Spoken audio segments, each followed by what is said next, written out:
Olá, sejam bem-vindos, sejam bem-vindas. O canal da Federação Espírita do Ceará está iniciando mais uma edição do Espiritismo em Pauta. É uma oportunidade de todos nós espíritas e admiradores também da doutrina apreenderem noções sobre os ramos da filosofia, ciência e religião à luz do conhecimento espírita. A cada semana, um nome importante da doutrina analisa aqui um tema e nós, debatedores, traçamos um roteiro de perguntas em torno do assunto. O assunto hoje dessa edição é consciência de culpa e auto-perdão. Nosso expositor é o confrade Jefferson Vasques, de São Paulo, psicólogo, expositor espírita. Jefferson tem uma página no Facebook, Jefferson, Jesus e Kardec, onde divulga o pensamento cristão e espírita em torno de vários temas, de vários assuntos. Ele é autor do livro, acaba de lançar o livro Kardec, A Chave para Entender Jesus. Frequenta o Centro Espírita André Luiz, em São Paulo, trabalhador também de várias casas pelo país, inclusive da Federação Espírita do Sergipe. Eu não sei se falei tudo, porque ele tem uma lista extensa do seu perfil, mas a gente vai trazê-lo aqui para admiração nossa com a sua palavra, com o seu tema. Seja bem-vindo, meu irmão. Grande e afetuoso abraço dos cearenses e, por conseguinte, de todos os brasileiros e até do estrangeiro que também frequentam essa página às sextas-feiras. Muito boa noite, Nonato, meus queridos irmãos que aqui estão conosco. É sempre um prazer enorme estar aqui, viu? Eu sinto o calor de vocês aqui me revigorando e o carinho, viu? Muito obrigado. Opa. Pois a gente tem hoje aqui como debatedores, além de mim, Nonato Albuquerque, o nosso Jean. Pode colocar a carinha aí na telinha, Jean. Bem-vindo. O nosso Jorge Fonteles, que é o seu Jorge. Esse aí é aquele que vai realmente lhe colocar no canto da parede com as suas perguntas, o seu questionamento. Sei bem. Agora você vai ver. E os nossos internautas, que graças a Deus também vão formular perguntas, já tem muita gente por aqui. Elaine Vasques, Marina Santos Vasques, acho que é da família, é? É da família, da família. Isso, olha a família aqui. Também ele anunciou no Facebook dele, foi muito, que estaria hoje à noite aqui. Castelo Branco, Federação Espírita, Web Rádio Fraternidade está também transmitindo conosco, canal da FIEC, Carícia Nunes, Carlos Freitas. É uma multidão que já se acerca, aguardando que você possa iniciar com o coração e a mente voltados para Jesus e para os bons espíritos que possam lhe intuir nessa noite de instrução, assim desejo. Em nome de Deus, a gente agradece, assim seja. Fique à vontade. Que assim seja. Obrigado, meus irmãos. Que a paz de Jesus se faça presente em cada coração que aqui está conosco, que posteriormente virá estar. É sempre um prazer enorme poder aqui estar junto aos companheiros da Federação Espírita do Estado do Ceará, que sempre me recebem com muito carinho, com muito amor, e que sempre, companheiro Jorge, né, faz suas perguntas que me levam à reflexão e à autorreflexão e tantos outros. E hoje vamos conversar sobre um tema importantíssimo, um tema que permeia nossa existência, não só física, mas sobretudo a nossa existência enquanto que espíritos eternos, imortais que somos. Este tema é a consciência de culpa e o auto-perdão. Primeiramente, vamos nos debruçar sobre a culpa. O que causa, o que ocasiona, gera este sentimento em nossa consciência, em nosso íntimo. E a gente vai buscar fonte segura, sempre se ancorando nas obras da Casa Máter da doutrina espírita, Federação Espírita Brasileira, e a gente vai buscar o nosso querido e amado Chico Xavier, junto ao benfeitor Emmanuel, na obra Pensamento e Vida. E uma mensagem muito simples, mas de uma profundidade, como é a característica do benfeitor espiritual. E esta mensagem se intitula Culpa. O benfeitor primeiro vai mostrar que a culpa A consciência de culpa, ela surge frente a um dever não cumprido. Olha que interessante. Então, nós sabemos o que é o correto, nós sabemos o que é o certo, nós sabemos o que é o ético, moralmente reto, o caminho, essa porta estreita, e quando não praticamos tais ensinamentos, né, aquela sensação do dever cumprido não surge, o que surge é a consciência de culpa. Mas seja esta consciência não somente nos deveres espirituais, mas nos deveres como pai, como marido, como um líder, como um funcionário, um cidadão em loco na sociedade. Então, o nosso dever, quando não é cumprido, pouco a pouco a criatura vai instalando dentro de si essa consciência de culpa. E é claro que agora, dilatando, amplificando para uma ótica reencarnacionista, este dever também reencarnatório. Tive a oportunidade de conhecer alguns irmãos de jornada, de caminhada, que, por exemplo, reencarnaram com inúmeras tarefas dentro do próprio movimento espírita e que, por utilizar o seu livre-arbítrio, essa liberdade que Deus concede a todos nós de agir, mas sobretudo de pensar, quiseram abandonar a labuta dentro da seara espírita. E é claro que essa labuta, seja o Jefferson palestrante, seja colocar uma aguinha, seja qualquer coisa que nos prontificamos a exercer dentro do movimento espírita, no sentido de nos espiritualizarmos, de nos cristianizarmos, quando não cumprido, também instala em nós a consciência de culpa.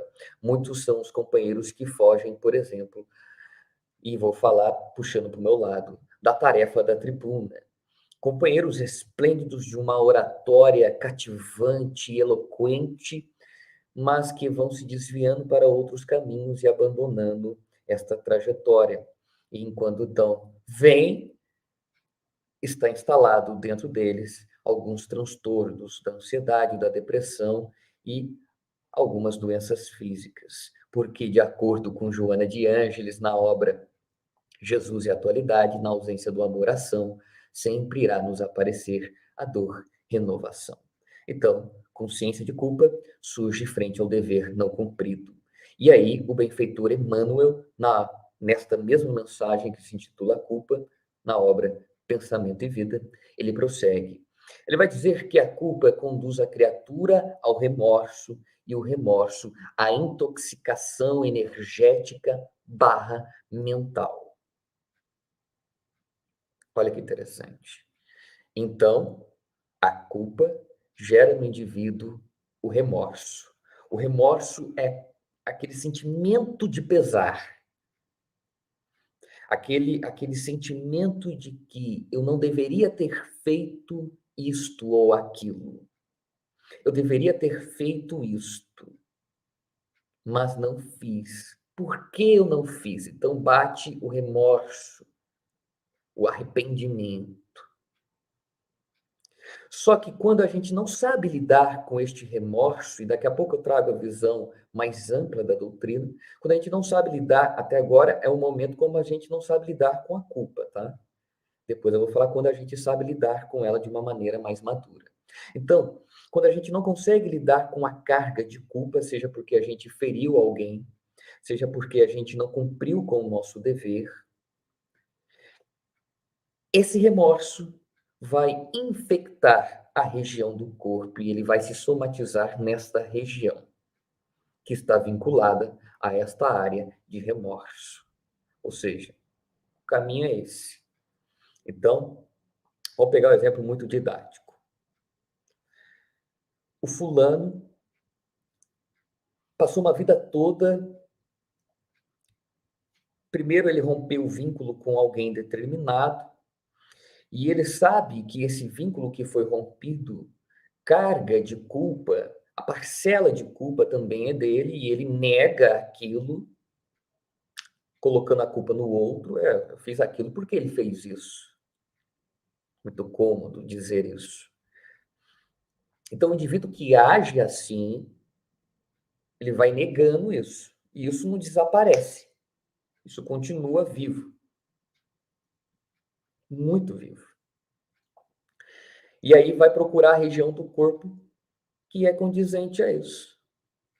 No caso, campo de força emocional, né? Campo de força vital responsável pelas emoções, cardíaco e gástrico. Vai se somatizar em doenças, provavelmente cardíacas ou gástricas.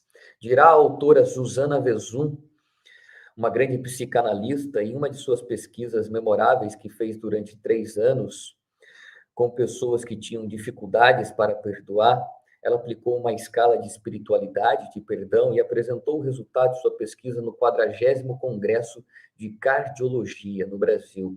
E dirá a psicanalista que os resultados foram chocantes. Aqueles que possuem mais dificuldade para perdoar, ou já tiveram infarto do miocárdio agudo, ou possuíam uma predisposição para tê-lo. Lembre, consciência de culpa, remorso, afeta a área. Por isso que é importante saber lidar com essa carga de culpa. Na obra, uma obra fantástica que se intitula Por que Adoecemos? Da Associação Médico Espírita, lá no capítulo 12 desta obra, que tem vários autores, vários médicos, e cada um vai escrevendo um capítulo. No capítulo 12, epilepsia e obsessão, nós vamos ter uma coisa muito interessante. Eles vão mostrar esse caminho que eu acabei de traçar aqui. A culpa, ela vai desorganizar a gente por dentro, ela vai bombardeando a gente por dentro, de dentro para fora. Ela vai deixando que a nossa mente fique mais invigilante, certo? Toda vez que tem culpa. E a mente invigilante diminui a defesa da área doente. Foi como eu disse, olha só. Então, aquele remorso tem uma predisposição para se somatizar no coração, no fígado, no baço, ou surgir na forma de um transtorno de ansiedade, de depressão. Então, nesse exato momento, ó, a mente invigilante, porque está sendo atordoada pela culpa, então a gente está pensando em um monte de coisa, negando isso, a gente fica invigilante. Diminui a defesa no sentido energético daquela área que a gente já tem predisposição. Chega o obsessor, sabe disso? Começa a imantar aquela área com sua energia nociva. O que acontece? Ele vai alimentando o desequilíbrio mental ainda mais, porque quanto mais desequilíbrio mental tivermos, maior será a ação do obsessor no nosso perispírito e, consequentemente, no nosso corpo físico. E é exatamente desse jeito que ele vai fazendo somatizar doenças nos médiuns e em nós. E é claro que a culpa pode chegar a um patamar grandioso, porque aqui a gente está falando daquela culpa dessa vida, mas há pessoas que trazem culpas de outras vidas. Dirá numa obra fantástica que se intitula Universo e Vida, obra maravilhosa do espírito áureo, psicografada pelo grande médium Hernani Santana, publicada pela FEB. Nesta grande obra, que poucos espíritas conhecem, uma obra rica em detalhes, o espírito áureo, lá no capítulo 5.7, que se intitula Infecção e Purgação, ele vai dar uma aula sobre isso. Então, quando a gente não resolve, primeiro ele vai trazer um exemplo. Olha só, gente, todas as nossas, imaginemos assim, aquela fita magnética, lembra vocês aquela fita que ele colocava no aparelho de som? Era uma fita magnética que era sensibilizada pelas vibrações sonoras, de forma que quando a gente quisesse escutar tudo, era só retornar a fita, ou adiantá-la, né? Quando quiséssemos pular. O mesmo processo semelhante ocorre conosco.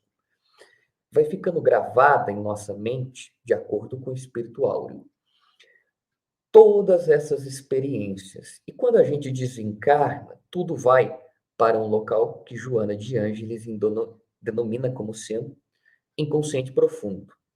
Fica lá. para não ser lembrado neste momento e não atrapalhar a gente na atual encarnação. Todavia, quando a gente não resolve as nossas pendências, os nossos conflitos emocionais, as nossas cargas de culpa continuam fortes e elas não conseguem ser arquivadas. Elas continuam pulsando na aura, o campo energético que temos. O que acontece?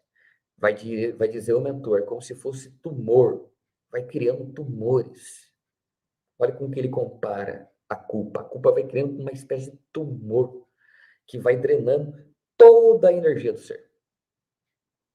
Aí a pessoa se sente desmotivada, amargurada, triste, numa sensação de vazio. Olha lá, está sendo drenado, literalmente, tudo aquilo. E em processos, é claro, mais extremos, dirá o benfeitor, que o espírito ele vai adquirir a característica de ovoide, no sentido de que emana um único pensamento, ou seja, ele só pensa naquela culpa, naquela culpa, naquela culpa, naquela culpa. E aí, dirá Joana, na obra O Homem Integral, que nós reencarnamos quando não resolvemos nossas parcelas de culpas, nossas pendências, com fobias ou transtornos mentais. Muitas são as fobias, os transtornos ansiogênicos, depressivos, loucura e obsessão. Manuel Filomeno de Miranda dá uma aula a todos nós, junto com o benfeitor Bezerra de Menezes, né? Tão poderosa a carga de culpa que às vezes o indivíduo pode romper com a realidade para não enfrentá-la, traçando o caminho da esquizofrenia, do autismo e tantos outros caminhos. Então, olha só, nesse aparato muito simples que aqui fiz destas obras, a gente vai entender o quê? Que a culpa vai gerar o remorso. O remorso vai afetar o corpo e a mente. Mente desequilibrada, ação de espíritos enfermos, que vibram em igualitária sintonia. E estes espíritos ajudam a desequilibrar ainda mais a mente e o corpo, adoecendo ambos. Adoecendo ambos. E quando a gente não consegue lidar com isso, a gente reencarna com isso. Olha só, perceba, a gente não vai deixar nada para trás. Está tudo aqui. Já dizia Leon Denis, em si mesmo está gravada a sua própria obra. Então, a gente não deixa para trás. Então, seja um dever não cumprido, seja frente a alguma coisa que fizemos, vai surgir essa carga de culpa. Como que nós, espíritas, devemos lidar com a culpa? Essa é a indagação desta noite. Então, o espiritismo vê a culpa como sendo neutra. A maneira como você vai utilizá-la é que vai dizer se ela é boa ou não. Boa ou não. Porque Kardec propõe aquela didática fenomenal e fantástica que se encontra na obra O Céu e o Inferno, no artigo 16, né? Lá no Código Penal da Vida Futura, artigo 16, aquela famosa tríade espírita: arrependimento, expiação e reparação. Então, o que gera o arrependimento? O remorso. E o remorso foi ocasionado pela culpa. Mas olha o que Kardec coloca: olha, preciso ter arrependimento, porque quando eu não me arrependo, eu continuo persistindo nos meus equívocos, eu continuo não cumprindo com aquilo que sei que devo cumprir. Eu continuo fazendo aquilo que sei que não devo fazer. Então, a culpa, neste momento aqui, como relembra o codificador, ela é essencial. É como se fosse uma sirene, um alerta dizendo: para. Presta atenção no que você está fazendo. Será que todo esse sofrimento que você tem, Jefferson, em sua vida, não é causa atual dos seus passos, dos seus sentimentos, dos seus pensamentos, dos seus comportamentos? Será que tudo isso não são reações de suas ações? É isso que a culpa vem nos trazer. E isso é importante entender, porque o indivíduo que não sente culpa, né, ele entra numa nomenclatura de um sociopata, né? Então, é aquele que não sente culpa pelos seus atos, por isso continua fazendo o que faz. Então, a culpa, ela é por assim dizer, tá? O alerta da consciência.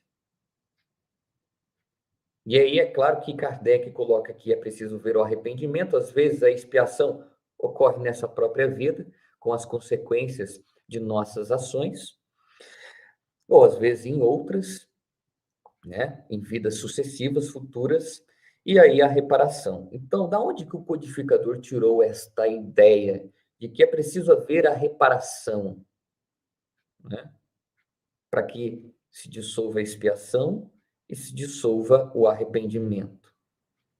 Porque o codificador era um leitor e um vivente assíduo das lições de Jesus. Era não, é. Então a gente vai se debruçar sobre aquela memorável parábola, a parábola do filho pródigo. Muitas vezes a gente se debruça somente no gesto profundo de perdão, com aquele pai que Jesus coloca como sendo Deus, e ali ele desce para uma figura mais humana, paternal, no sentido de exemplificar aquela sociedade que Deus era amor, de exemplificar a nós que Deus sempre está, metaforicamente, de braços abertos, nos esperando, com inúmeras oportunidades de refazimento. E interessante é que, assim como aquele filho mais novo que se equivocou, muitas vezes queremos pedir um lugar mais simples, singelo, mas Deus, que é Pai de misericórdia, Deus, que é amor, nos concede sempre a melhor roupagem, os melhores ambientes, as melhores capacidades e potencialidades, mentores espirituais que nos guiam neste processo. Só que aquele filho mais novo, nos atentemos a breves instantes a ele. Ele recebeu a herança do seu pai, ele pediu a herança, parte da herança. Ele saiu e gastou tudo com as paixões da carne, com a matéria. E lá naquela região onde ele estava, veio uma grande fome, né? Um grande evento ocorreu e aquele povo, né, começou a ter que parar de gastar. Só que aquele irmão mais novo, né, o filho mais novo, tinha gastado tudo. E ele foi apacentar porcos.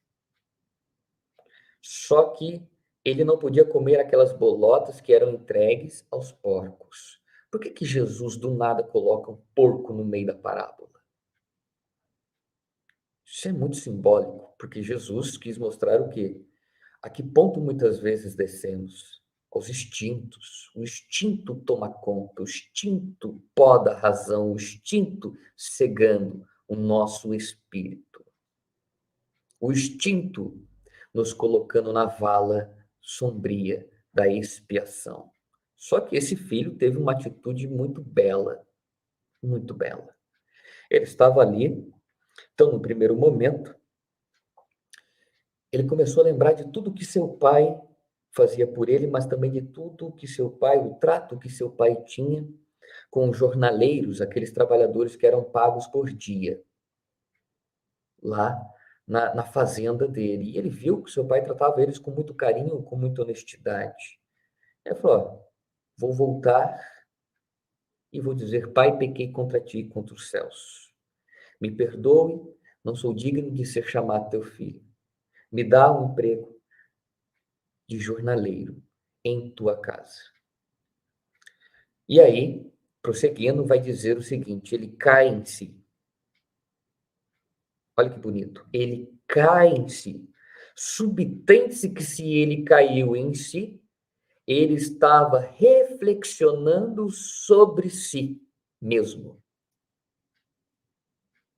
Ou seja, ele estava praticando o autoconhecimento, esse mergulho que se inicia pela humildade. Sem a humildade, virtude que por excelência abre a porta, as comportas da alma a tantas outras bem-aventuranças, sem ela, a nossa base espiritual é oca, porque não permite esse mergulho em nós mesmos. Então, a criatura humilde mergulha em si sem medo, no sentido não de se torturar, mas de averiguar, de refletir seus equívocos, de entrar em contato com suas cargas emocionais de culpa. E como esse filho, autoconhecimento, reflexão, esse filho percebeu o equívoco que tinha acabado de fazer, se aceitou. Então, humildade, autoconhecimento, autoaceitação, conduziu ele ao auto-perdão. Só que a criatura que se auto-perdoa não fica inerte, parada. Percebam que este filho mais novo correu para os braços do pai e ele foi pedir um trabalho na casa do pai. Olha aí, olha de onde o codificador foi tirando a ideia. Olha que interessante. Então não basta você se auto-perdoar, é preciso se movimentar, é preciso reparar, quando possível, o equívoco, se possível, reatar vínculos, laços, com mais maturidade, com mais compreensão. Porque os laços imaturos, eles são muito frágeis, eles são centrados no ego, e o ego possui o orgulho e o egoísmo como diretrizes de si, que conduzem ele à ação. Então, falar de auto-perdão, não é possível falar somente de auto-perdão no movimento reflexivo. Ele começa aqui, no campo das ideias, da reflexão, do autoconhecimento, da autoaceitação, que vai dizer a si mesmo: você é filho de Deus e merece infinitas possibilidades de melhoria, assim como Jesus ofertou a todas as criaturas que lhe buscavam. Só que é preciso reparar o que por você fora feito. Só que agora eu quero ir mais fundo ainda, mais fundo, numa reflexão interessante, para vocês verem que a culpa também permeou na cabeça dos apóstolos. Certa feita, Jesus disse a Simão: Simão, em verdade vos digo que antes que o galo cante, tu me negarás 3 vezes. E é claro que Simão ali, domado pelo medo, esse medo que já tinha lhe tocado as fibras mais íntimas, quando Jesus convidou que ele saísse do barco e andasse com ele sobre a tempestade. Este mesmo medo, naquela mesma noite que Jesus estava sobre o poder das autoridades, este mesmo medo fez com que ele negasse. Então Pedro sabia que ele tinha o dever de professar o amor pelo Cristo, e ele não professou. Naquele exato momento, Pedro teve a sua consciência invadida por uma carga de culpa poderosa. Como que você sabe disso, Jefferson? Onde está escrito? Por quê? Lá no Evangelho de João, capítulo 21, versículos 15 a 17. Jesus pergunta, olha que didática terapêutica do Cristo com Simão Pedro. Simão negou 3 vezes e agora Simão ia testar não para Jesus, que o amava 3 vezes, mas para sua própria consciência. Então Jesus pergunta, Simão Pedro, tu me amas? E ele diz, amo, mestre. Então vá e apacenta as minhas ovelhas. Pela segunda vez, Simão Pedro, tu me amas? Amo, mestre, o Senhor sabe disso. Então vá e apacenta as minhas ovelhas. E pela terceira vez, o Cristo perguntou a ele, Simão Pedro, tu me amas? E aí, Pedro se entristeceu. Olha que curioso, o que acabou de acontecer? Caiu, entrou em contato com a culpa que estava instalada nele. E aí Jesus diz, vá e apacenta as minhas ovelhas. Ou seja, Vá e trabalhe. Vá e repare e lide com este teu medo que vem travando o teu passo, porque você é a rocha do meu evangelho. Vá e apacenta as minhas ovelhas. É lindo a trajetória do Cristo, não é? Por isso que, de acordo com a pergunta 625 da obra O Livro dos Espíritos, ele é o nosso modelo e guia.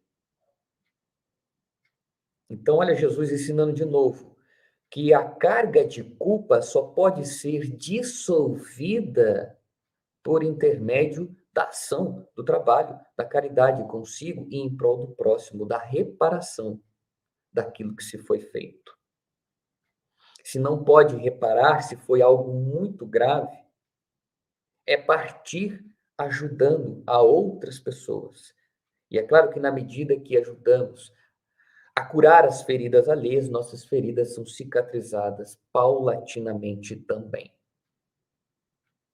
Então, olha só a didática espírita, olha como ela olha para a culpa e ela vem alertar a todos nós de que, olha, você pode errar. Errar faz parte da evolução.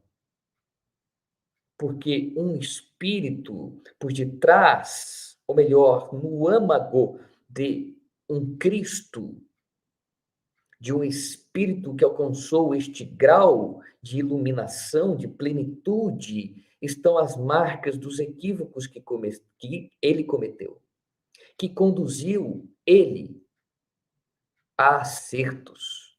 Então, é exatamente essa proposta da ótica espírita. Você errou?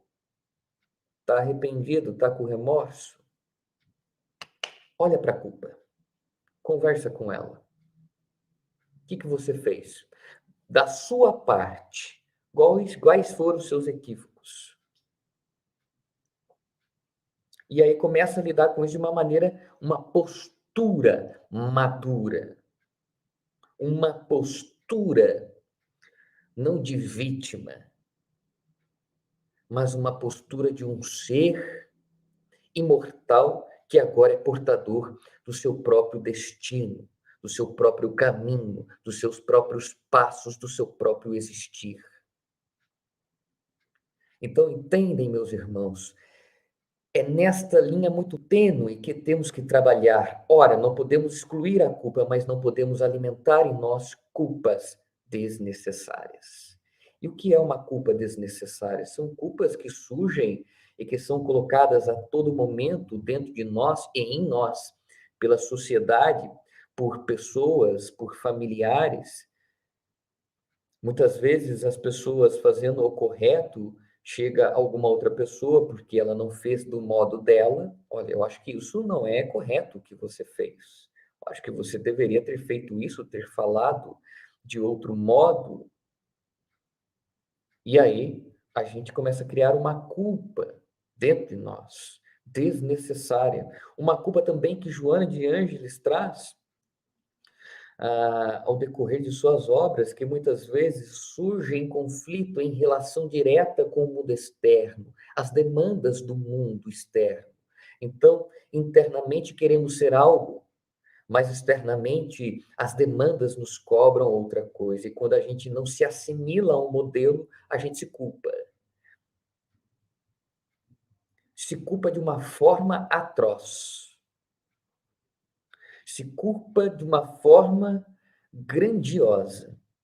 Então, a nossa proposta não é estas culpas desnecessárias.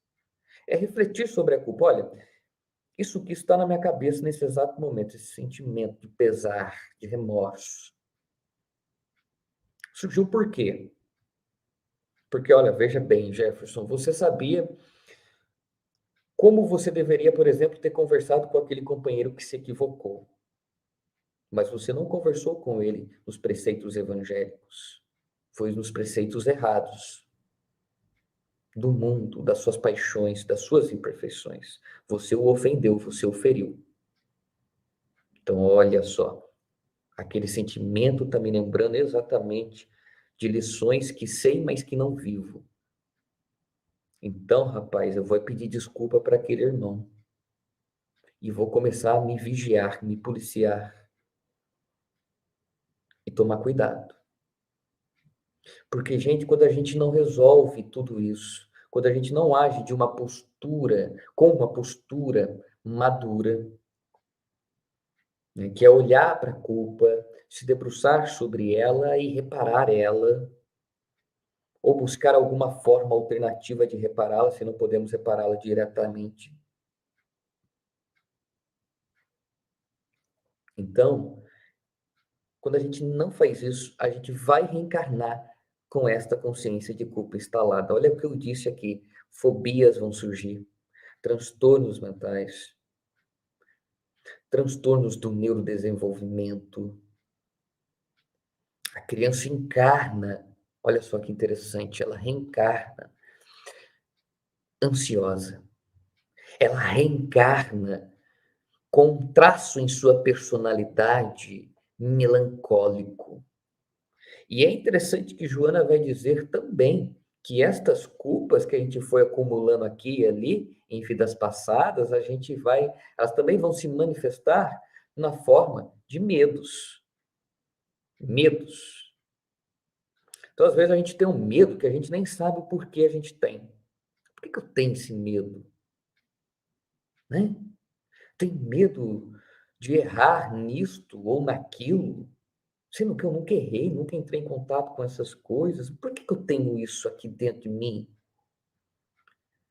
É uma culpa passada, que nessa bendita encarnação está sendo um alerta para sua consciência. Então, é preciso também analisar os medos com seriedade. Não aqueles medos fantasiosos e fictícios que muitas vezes criamos, mas medos reais. Jefferson, eu tenho um medo enorme de ferir as pessoas pela palavra. Certamente, talvez você feriu muitas em vidas passadas com o teu verbo. Entende? Olha que fantástico que a doutrina espírita traz.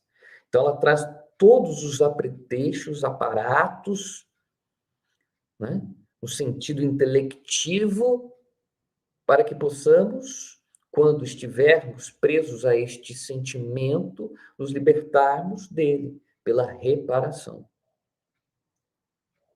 Fazendo bem. Jesus, olha lá, exemplo que Jesus deu a Simão Pedro. E Simão era apóstolo, e Jesus não livrou a barra de Simão. Você me ama? Amo. Então vá e apacenta as minhas ovelhas. Ou seja, Pedro, você está com culpa. Ama os meus irmãos, que isso vai ser dissolvido, Pedro. Vai lá, Pedro. Atesta para você mesmo que você me ama, servindo a minha causa. E essa culpa vai sumir. Entrelinha, era isso que está explícito. Então, meus queridos amigos, como o tempo aqui corre muito rápido, e eu sei que os confrades aí gostam de perguntar, eu vou me encaminhando para as palavras finais. Então, quero trazer a reflexão de que somos como aquele filho mais novo, o filho pródigo que a casa torna. Este movimento muito belo que este filho fez é um movimento que devemos fazer todas as vezes que nos equivocarmos, todas as vezes que seja por imaturidade, seja por fraqueza moral, não cumprirmos com o dever e que não alimentemos culpas desnecessárias em nós. Que a nossa culpa seja nós o propulsor da vida e não o combustível que a consome. E que a paz de Jesus se faça presente sempre em nossas consciências e que seja a doutrina um porto seguro, um roteiro sagrado para tais lições do Excelsior Mestre. Que assim seja. Assim seja, muito bem colocada a questão de todo esse assunto. E a gente vai para uma rodada de perguntas, já tem internauta fazendo indagações. Eu gostaria de fazer a primeira aqui, depois passo para o Jean e para o Jorge. Perdoar, em geral, não é algo fácil para a maioria das pessoas por envolver os sentimentos que você ainda há pouco falou. Decepção, frustração, mágoa, ressentimentos que se guardam. Agora, há muita gente que até consegue superar o sofrimento causado pelos outros, mas por que perdoar a si mesmo é ainda mais difícil do que perdoar alguém? Perfeito, Nonato. A gente tem duas linhas muito tênues, né? Ou a gente não se cobra, ou a gente se cobra muito. E essa coisa talvez seja até uma reminiscência, porque nós somos espíritos imortais. E certamente passamos por escolas religiosas vinculadas a uma punição eterna. E quando não, o meio social também nos classifica como indivíduos que vão ser punidos eternamente, vai estigmatizando. E o problema é que a gente introjeta isso, traz para dentro, e a gente acredita, isso se torna crença. Outras vezes, no nato, aprendemos, infelizmente, com os nossos pais, esta carga poderosa de autopunição. Você perdoa o próximo filho, a você se cobra severamente. E como a psicanálise vem se debruçando sobre a infância, Freud veio mostrando de forma muito clara que os traços infantis, as nossas relações com aqueles que são nossos pais ou que exercem as figuras como tais, são de suma importância, que criam em nós a maturidade ou a imaturidade emocional. Então, muitas vezes, companheiro Nonato, pode ser pelo próprio mundo, pode ser por crenças que estamos trazendo de nossa infância. E é claro que eu acho lindo essa parábola, foi como eu disse aqui no fim do filho pródigo. Nós merecemos ser felizes e é por isso que estamos reencarnando. Pergunta 920 da obra O Livro dos Espíritos. Vai dizer, olha, o homem pode encontrar a felicidade sobre esta face da Terra de forma plena. Não, visto que estamos em um mundo de provas e expiações, mas cabe a ele ser o tão feliz quanto se pode ser sobre a face da terra. Nós somos filhos de Deus. Nós nos equivocamos. Olha só, Saulo, antes de se tornar Paulo, o apóstolo dos gentios, o que esse indivíduo fez, e lá na estrada de Damasco, curioso que ele sabia de todos os erros que ele fez. Tudo, tudo, tudo, tudo, tudo. Ele não justificou nada para Jesus.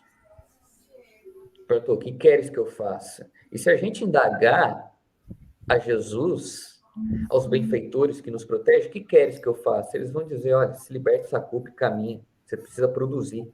Essa culpa está te estagnando. Então, às vezes, Nonato, sintetizando, está na infância, ou a sociedade vem introjetando isso na gente, ou são reminiscências por escolas religiosas, por cleros que professam a crença da punição eterna. Ok, vamos chamar aqui o nosso Jorge. Seu Jorge, por gentileza, traga a sua pergunta, seu questionamento ao Jefferson. Seu Jefferson, primeiramente eu gostaria de agradecer sua presença, porque ouvi-lo me faz bem, mas também pela grata satisfação, apesar de você ser um jovem, essa sensação de que nos conhecemos há mais tempo do que a sua própria idade. Isso me me faz uma pessoa me sentir bem. Você citou várias obras, mas uma delas me chama muita atenção. Loucura e Obsessão, de Filomeno de Miranda, edição da FEB. Quando li essa obra, eu fiquei muito apreensivo com relação às nossas responsabilidades diante das nossas experiências transatas. Não é tão fácil conviver com as nossas próprias falhas, defeitos e limitações. Algumas limitações são impositivos da vida para que não venhamos cair em precipícios maiores. Aí cabe aqui a minha interrogativa. Ter consciência dói? Primeiramente, companheiro Jorge, certamente a recíproca é a mesma. Estamos nos reencontrando, né, meu amigo? Carinho muito terno por você e por todos aí da FEEC, que sempre me abrem a porta com muito carinho. Meu sentimento profundo de gratidão a vocês. Ter consciência dói. Pergunta sobre a qual se debruçou muitos filósofos, mas, como de praxe, iremos trazer aqui o pai da psicanálise, Sigmund Freud. Freud identificou na criatura humana um mecanismo de defesa que se chama resistência. Perguntava o grande gênio da psicanálise em muitos de seus textos e a si mesmo por que a criatura tem resistência de se libertar de seu sintoma, de tomar consciência de seu próprio conflito, de suas repetições do passado no agora. Por quê? E ele foi entender que simplesmente há pessoas que não querem ser curadas, seja porque seu sintoma traz um ganho secundário, no sentido de atenção, de afeto, de carinho, de tantas outras coisas, seja porque é difícil olhar para si mesmo. Porque estes dois sentimentos, o egoísmo e o orgulho, que, de acordo com a pergunta 785 da obra O Livro dos Espíritos, são os dois maiores empecilhos para o progresso de todos nós aqui na humanidade. Estes dois sentimentos vão certamente nos distanciar de nós mesmos a fim de que possamos cair na dinâmica do arqueiro e da trave no olho. Ou seja, aquilo que nego em mim, aquilo que é doloroso aceitar em mim, é doloroso tomar consciência sobre minhas próprias ações, sobre o meu existir. Então, é mais fácil que eu colocar no outro. Então, a culpa é dele. E foi certamente conhecendo estes mecanismos os refolhos mais íntimos de nós, por isso que Jesus propôs a lição imortal do argueiro e da trave no olho. Então, Jorge, é dificílimo, mas é libertador ter consciência sobre si, pensar sobre o que se está pensando, pensar sobre si mesmo, sobre seus sentimentos, é projeto dificílimo, mas libertador. É por falta de pensar que adoecemos e que adoeceremos, de acordo com Bion, um dos maiores psicanalistas americanos. Então, por falta de pensar, porque o que é ter consciência?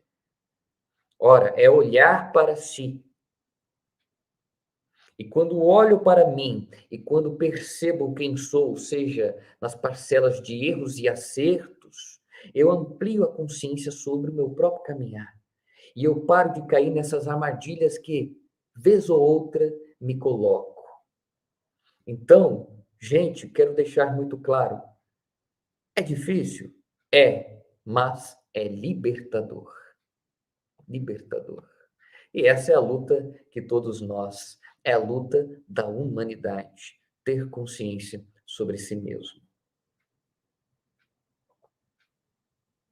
Vamos então chamar o nosso Jean para ele formular questões a respeito do tema. Boa noite para você, Jean Almeida.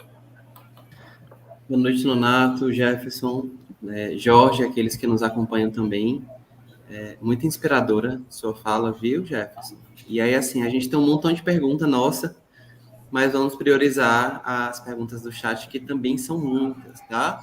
A primeira que eu identifiquei aqui, que eu acho interessante trazer, é a do Alan Sérgio. Eu vou projetar ela aqui na tela.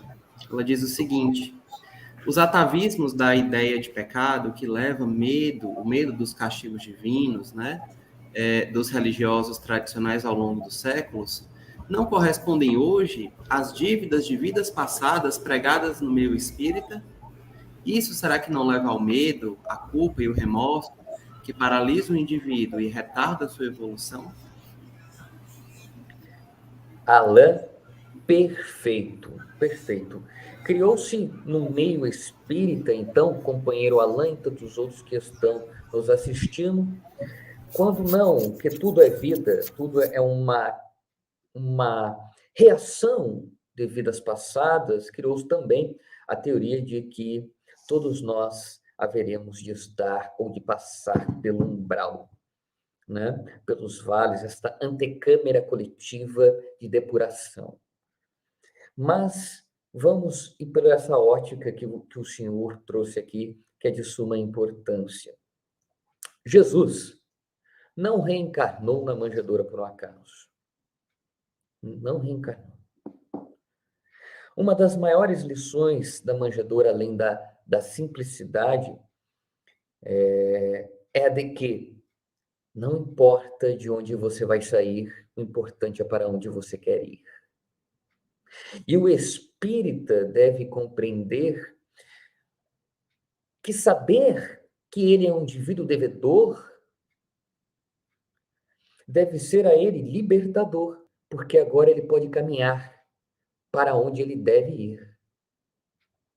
E sim, meu amigo, estes atavismos que hoje, trazendo para o meio espírita, correspondem a esta crença das dívidas passadas, que certamente temos, senão não haveríamos de estar reencarnando.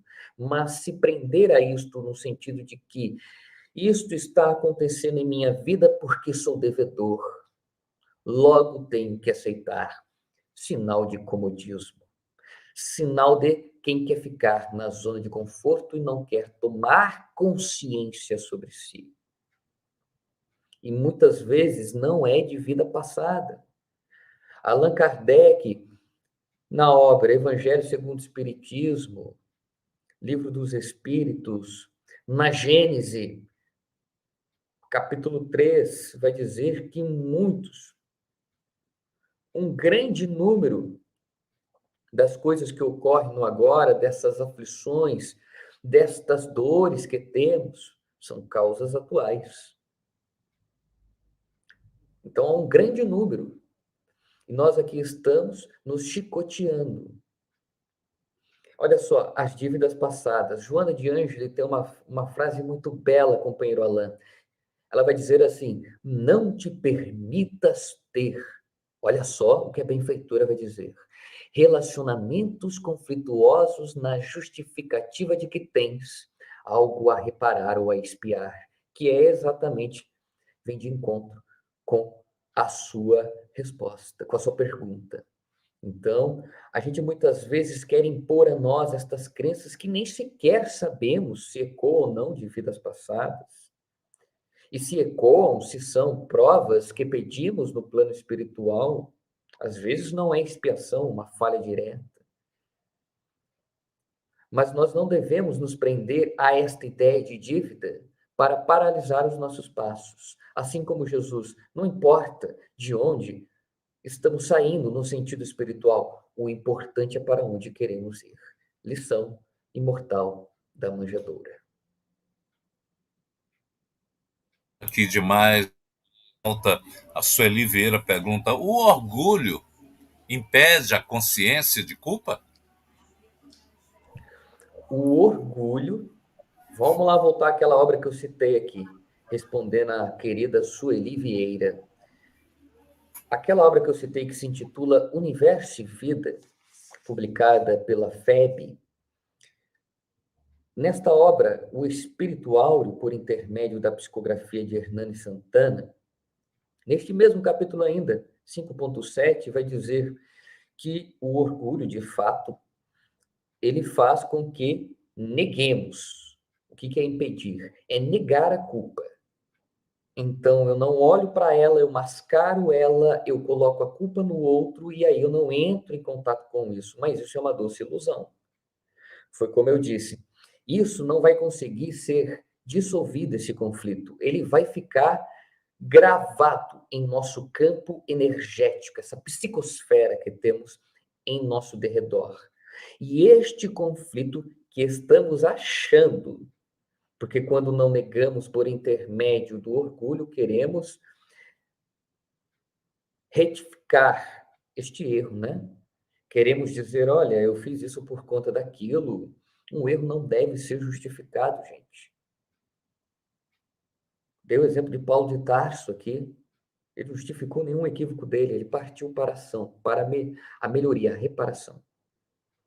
Então, isso que a gente está achando que não está entrando em contato, a gente está negando, está se somatizando, pouco a pouco, do perispírito no corpo físico, né? Foi como o companheiro Áureo fala, é como se fosse tumores que drenam toda a energia do ser para ele, praticamente. Então, o orgulho, torno a dizer e a relembrar, e o egoísmo, pergunta 785 da obra O Livro dos Espíritos, são os maiores empecilhos do nosso progresso.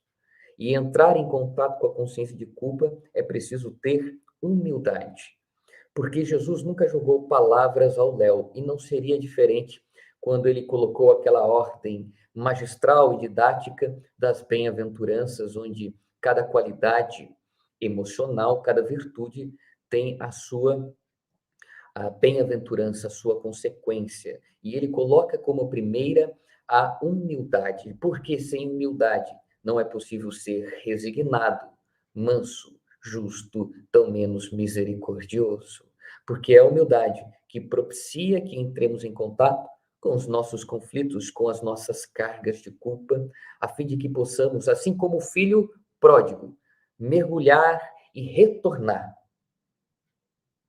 forte em direção a Deus, em direção ao amor, para reparar em si mesmo e ao nosso derredor esta culpa.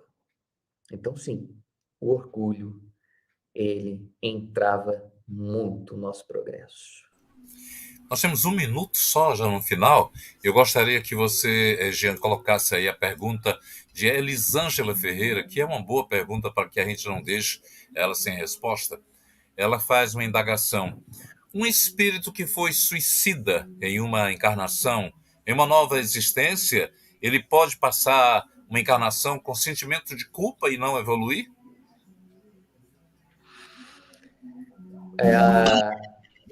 Querida Elisângela, uma coisa interessante para a gente conversar é que o espírito que se envereda por esse caminho, na fantasia de que ele vai sanar seu sofrimento, sua dor por esta porta, ele, ao longo de sua trajetória, vai ter que dissolver a sua culpa. Olha só que interessante. Na obra Memórias de um Suicida, que, a meu ver, né, esta obra é uma das maiores obras do movimento espírita, da iluminada médium Ivone do Amaral Pereira, junto ao querido amigo Camilo Castelo Branco, que se apresenta como Camilo Cândido Botelho, com esse pseudônimo.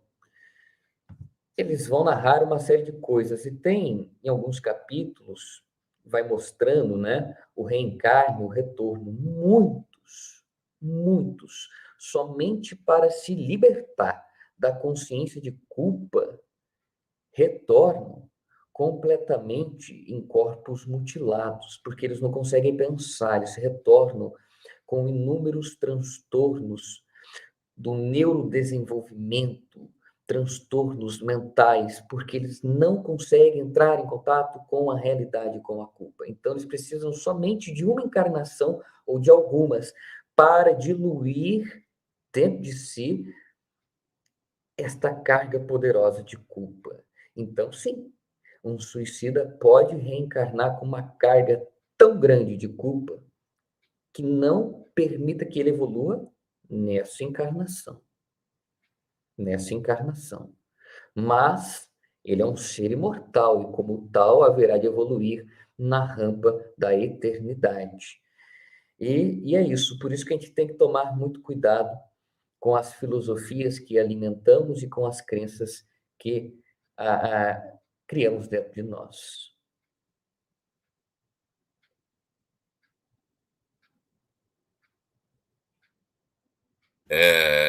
No YouTube, e onde você que está nos acessando agora, já no final, pode acompanhar em toda essa exposição muito oportuna do nosso querido Jefferson Vasque, a quem agradecemos. Em meu nome, em nome do Jorge Fonteles, do Jean Almeida, do Luciano Klein, que não pôde estar presente, mas certamente mandou um abraço afetuoso para você e até o próximo encontro. Boa noite a todos. Paz e bem.